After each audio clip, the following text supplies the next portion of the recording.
21 तारीख को एसडीएम सदर यहाँ पे आए थे। हमारी कंपनी का ये पीछे कॉम्प्लेक्स है जो आप देख रहे हैं, जिसके बाहर में खड़ी हुई हूँ। इस कॉम्प्लेक्स को वो सील कर गए हैं, जो कि बहुत ही अनुचित तरीके से उन्होंने किया है। इसके बारे में हमने प्रेस वार्ता रखी है। क्या है पूरा मामला? पूरा मामला ये है, 21 तारीख को ये लोग आए यहाँ पे और इधर हमने ये पूरा कॉम्प्लेक्स बेचा हुआ है। 2018 में ही आवास विकास से नक्शा पास करा के हम इस पूरे प्रोजेक्ट को बेच चुके हैं, इसे डिलीवर कर चुके हैं, इसका पोजेशन हो चुका है। तो अब ग्राहकों ने अपने अपने ऑफिस यहाँ पूरे कॉम्प्लेक्स में खोले हुए हैं। उन्होंने कुछ नहीं देखा, पीछे देखिए यहाँ पे हमारा ऑफिस नहीं है, किसी और का ऑफिस आके यहाँ पे वो सील करके गए। यहाँ पे जो उन लोगों का स्टाफ था उसे डरा रहे हैं, धमका रहे हैं।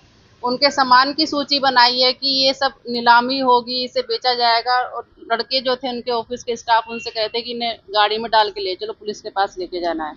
ऊपर यहीं फर्स्ट फ्लोर पे एक ऑफिस भी खोला हुआ है। कुछ लोगों ने उस स्कूल के स्टाफ को उन्होंने डराया, 2 बार डराया है आके। कोई नोटिस नहीं है उनके पास में। उनसे भी कहा है कि आपका स्कूल भी सील होगा और इसे यहाँ से तुरंत हटा लीजिए। मैडम, क्या लगता है इसमें कौन कौन लोग शामिल हैं जो आपको मतलब टॉर्चर कर रहे हैं?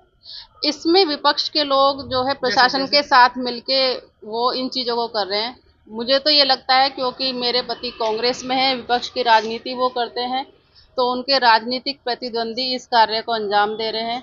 अभी 2024 का चुनाव था तो उन्हें ही वैसे संभावित प्रत्याशी यहाँ पे समझा जा रहा था, लेकिन उनका टिकट काट कर पार्टी ने यहाँ पे एक बसपा के नए उम्मीदवार आए, दानिश अली, उन्हें इधर भेजा।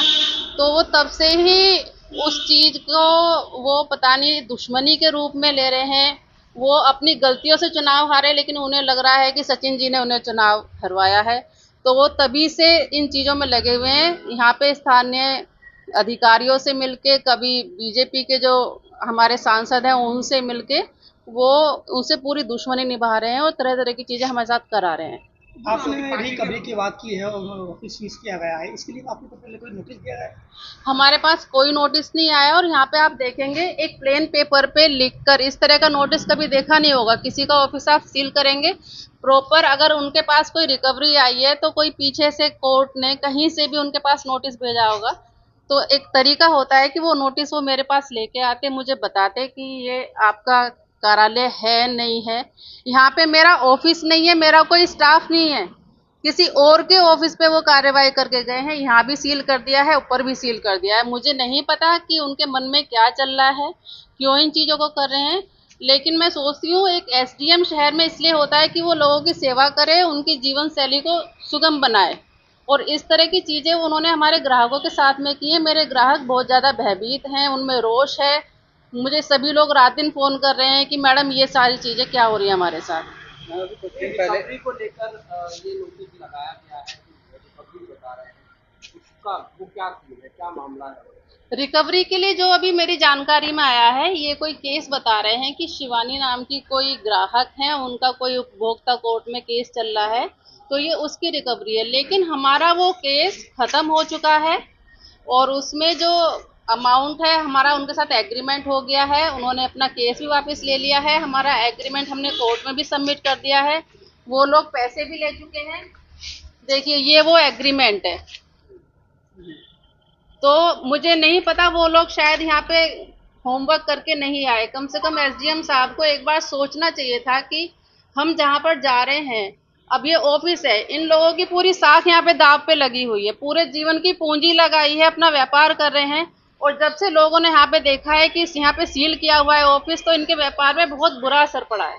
तो अब आप जब आपकी बिल्डिंग हुई है या फिर आपका जो ऑफिस हुई है, आप यहाँ प्रेस कॉन्फ्रेंस कर रहे हैं उसका? देखिए मैं इसलिए प्रेस कॉन्फ्रेंस कर रही हूँ क्योंकि मेरी कंपनी ने ये कॉम्प्लेक्स बनाया है, तो मेरी नैतिक जिम्मेदारी बनती है। मेरे ग्राहक परेशान हैं, उन्हें कोई दिक्कत होगी तो वो मुझसे ही बात करेंगे, मुझसे ही कहेंगे कि मैडम हमारे साथ ये चीज़ें क्या हो रही हैं। तो एक नैतिक जिम्मेदारी के चलते मैं यहाँ खड़ी होकर प्रेस कॉन्फ्रेंस कर रही हूँ। मेरा यहाँ पे कोई कार्यालय नहीं है, मेरा कार्यालय वसुंधरा गाजियाबाद में है कंपनी का। यहाँ पे हम कोई भी कार्यवाही अपनी नहीं करते क्योंकि ये पूरा सोल्ड हो चुका है। अगला कदम क्या है आपका, क्या चाहता है? अगला कदम यही है, मैं एसडीएम साहब से अनुरोध करना चाहती हूँ कि इस तरह की चीज़ें हमारे साथ में ना करें। हम तो पहले से ही इतने परेशान हैं। हम विपक्ष में होने का इतना बड़ा खामियाजा भुगत रहे हैं। पता नहीं क्यों सत्ता पक्ष के लोग हमें इतना परेशान कर रहे हैं। हम सीधे से लोग हैं, अपना 2 रोटी खा रहे कमा रहे हैं, तो उस चीज में इतनी बड़ी बाधा ना डालें।